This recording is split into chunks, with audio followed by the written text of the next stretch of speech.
Welcome. This short tutorial will be showing you how to embed a Penpot prototype in Notion.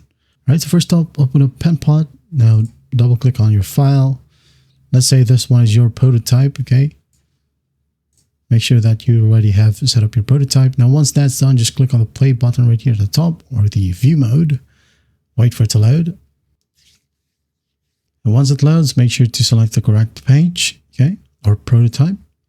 And then once that's done, go to the top. Click on Share, Manage Permissions, who can comment, who can inspect, all the team or all Penpot users.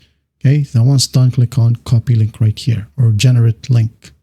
Okay, copy it, and once done, go to your Notion or Notion account. Maybe I'm just going to go ahead and create a new page.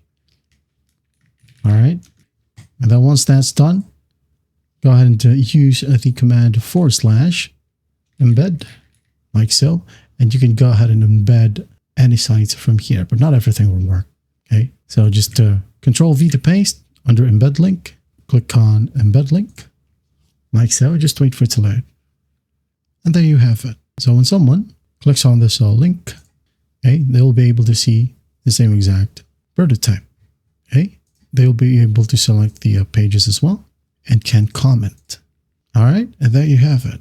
I hope this video helps, and I'll see you in the next one.